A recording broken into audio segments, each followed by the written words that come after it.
bueno? Pues sí, podemos decir que es una pregunta sencilla, porque eh, es una evidencia que se impone por sí misma, completamente. Es un pensador que aúna dos cosas de las cuales nunca vamos a estar sobrados, ni en España ni en ningún otro lugar. Eh, por un lado, eh, la solidez de una obra cuyos fundamentos arraigan en los grandes clásicos de la historia de la filosofía, situándose como una continuación de ellos, pero al mismo nivel magistral, podemos decir, sin envidiar nada a ninguno con lo que esto representa. Eh, eh, por otro, además, claro, la fuerza, la potencia de las innovaciones del sistema del materialismo filosófico en esa tradición histórica. Pero además, ocurre que la filosofía de Gustavo Bueno es una filosofía cuyo objetivo, como no puede ser de otra manera, tratándose de esta disciplina y de esa clase de enfoque, además, eh, la tradición materialista que ha pasado por añadidura por la versión marxista del materialismo filosófico, eh, es un tipo de filosofía cuyo objetivo es, ante todo y primordialmente, comprender el presente. Y en ese sentido, me parece que poco más hay que añadir respecto a la pregunta ¿por qué leer a Bueno? Bueno nos proporciona claves de comprensión de nuestro mundo presente, que arraigan en lo más excelente de nuestra tradición cultural desde los griegos clásicos. No estamos sobrados, además, precisamente los españoles, en los dos últimos siglos de figuras filosóficas, y no me parece en absoluto exagerado decir que al menos Gustavo Bueno es la más importante de las figuras filosóficas españolas de los dos últimos siglos. Si a esto añadimos que sí, como no, podemos decir que el núcleo más esencial de su producción eh, como escritor son obras de un carácter muy técnico, que no son de fácil lectura, pero en los últimos años ha ido desarrollando además también una extraordinaria capacidad para escribir de un modo claro, ameno. Es verdad que esa amenidad eh, quizás alcanza sus más altas cotas en su faceta como conferenciante, pero hay muchos escritos, muchos eh, eh, libros y artículos recientes de Gustavo Bueno, o relativamente recientes, que sí se pueden considerar como obras excepcionalmente amenas y claras. La primera vez que oí hablar de Gustavo Bueno fue a mi tío José María Lasso, en una conversación familiar de sobremesa, en 1973. Contaba por mi parte 15 años. Y fue con motivo de la publicación del libro de José María, Introducción al pensamiento de Gramsci, al cual Gustavo Bueno había escrito un prólogo. Eh, un prólogo que se titulaba El materialismo histórico de Gramsci como teoría del espíritu objetivo. Y por supuesto no se me olvidará la elocuencia con la que José María elogió las cualidades extraordinarias de Gustavo Bueno como filósofo, como persona, dada la admiración que por mi parte tenía por mi tío, pues también es fácil de comprender eh, cómo aquello inmediatamente despertó mi curiosidad. Eh, digamos que entonces se produjo algo así como una transmisión de la admiración de mi tío hacia Gustavo Bueno. Eh, y claro, esta curiosidad me llevó a intentar leer el libro de José María y el prólogo que había escrito Gustavo Bueno. Y entonces, claro, fácilmente constaté que aquello estaba muy por encima de mis posibilidades en aquel momento.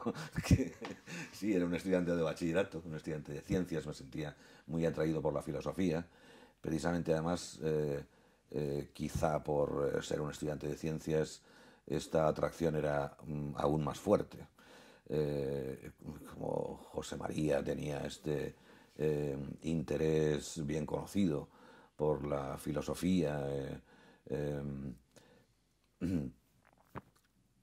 sin que estuviese yo ni cerca de haber tomado la decisión de dedicarme a ello, eh, pero disfrutaba mucho con el estudio de la filosofía a este nivel escolar del bachillerato, con los ejercicios que se nos planteaban, etcétera.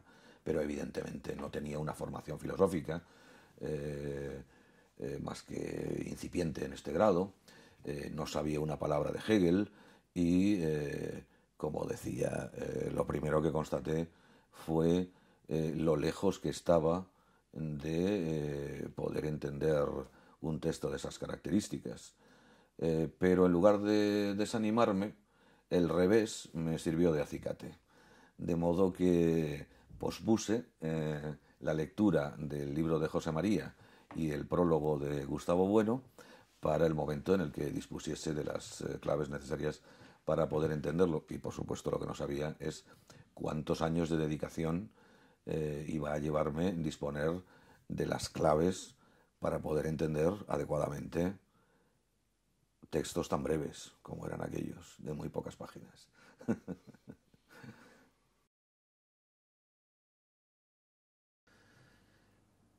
La primera impresión que fue eh, indeleble completamente fue algo que quedó grabado muy vivamente en mi memoria, como no podía ser de otro modo. Fue cuando yo acababa de empezar los estudios universitarios.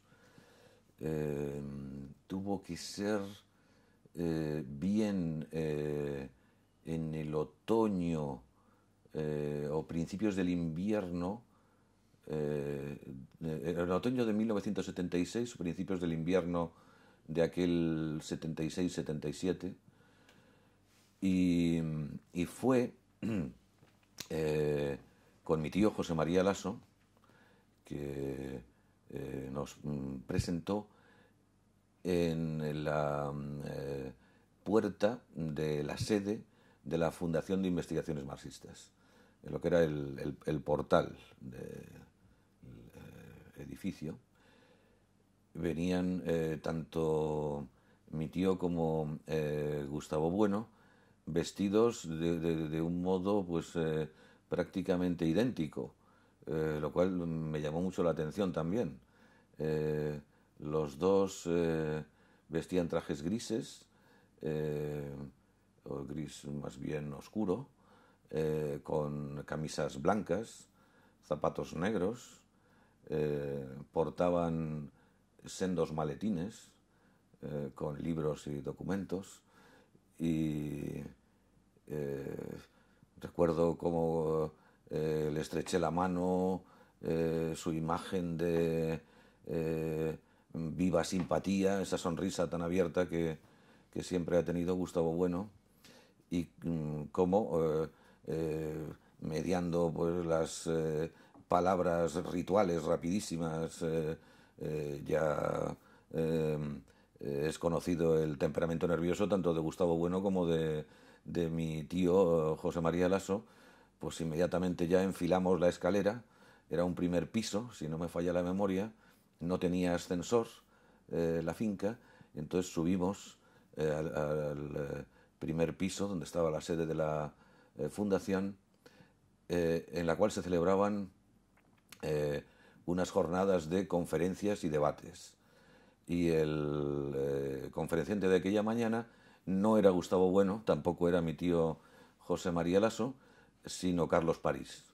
No olvidaré tampoco nunca la imagen de Carlos París aquel día, porque contrastaba mucho con la que acabo de describir de Gustavo Bueno y José María Lasso. Eh, eh, Carlos París llevaba un jersey de color rojo, muy vivo, muy llamativo, con además un logo de una marca conocida que chocaba un poco en aquel círculo de comunistas tan ortodoxos, podemos decir.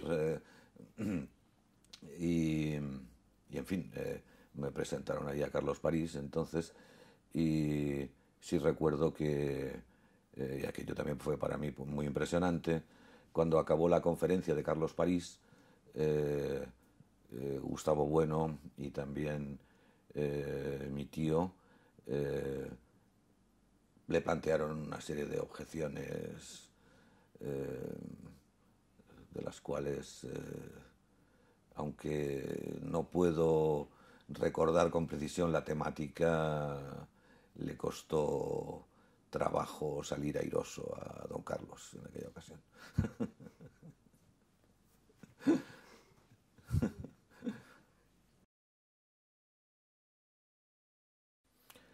Aporta eh, al- algunas de las claves principales, si no las principales, sin más, de todo el enfoque de mi eh, trabajo. Eh, para empezar, eh, en las investigaciones que estoy desarrollando sobre Marx desde hace tiempo, eh, parto de la teoría de cierre categorial, de la caracterización de las ciencias y de la filosofía propias de la teoría de cierre categorial. El trabajo de Gustavo Bueno a propósito de Marx mm, es bien sabido que es un trabajo que se inició hace muchísimos años y que ha ido atravesando por diferentes fases que son también fases de construcción del mismo materialismo filosófico. Eh, claro, en la génesis del materialismo filosófico, la polémica con Althusser y con su interpretación de las aportaciones científicas y filosóficas de Marx es esencial. Pero claro, si me remito por la pregunta que me planteabas a cómo ha influido en mi trabajo, pues tendría que destacar ante todo la importancia que tiene el libro ya de los años 70, eh, de 1972, si no me falla la memoria, Ensayo sobre las categorías de la economía política. Y por supuesto, como no, pasando por el libro de 1991, clave en la producción de Bueno y también, podemos decir, hasta en la comprensión filosófica de nuestra época, porque es una consecuencia de aquel acontecimiento histórico de primerísima magnitud que fue el desmoronamiento de la Unión Soviética. Estamos muy cerca eh, de todo aquello en el recuerdo y también en el replanteamiento, forzosamente. Mm, Ese libro, primer ensayo sobre las categorías de las ciencias políticas, que es efectivamente una respuesta a lo que significa este acontecimiento histórico, a la pregunta por el significado de este acontecimiento trascendental, desmoronamiento de la Unión Soviética, la caída, el hundimiento, el fracaso o derrota del socialismo real. Y claro, en relación con ello, lo que Gustavo Bueno ha venido denominando la vuelta del revés de Marx, la operación filosófica de la vuelta del revés de Marx. Todo eso está enormemente presente en mi trabajo, hasta el punto de que en realidad mis investigaciones sobre Marx, en la medida en que aporten algo, lo podrían hacer eventualmente por situarse en el intento de ejercitar esa operación de la vuelta del revés de Marx con un propósito similar al que aplica el propio Marx respecto a Hegel. Es decir, con el propósito de descubrir el núcleo racional que se oculta, decía Marx, bajo la envoltura mística. Claro, en el caso de Marx no hay una envoltura mística, no es místico el lenguaje de Marx, pero sí es metafísico en una serie de aspectos muy importantes, fundamentalmente en su finalismo o teleologismo histórico. Y mi trabajo en ese sentido lo que intenta es ejercitar esa operación filosófica de la vuelta del revés de Marx y desarrollarla en lo posible. Si consigo algo, será en la medida en que haya podido desarrollar algo más de lo que haya podido hacerse hasta el momento esa operación filosófica.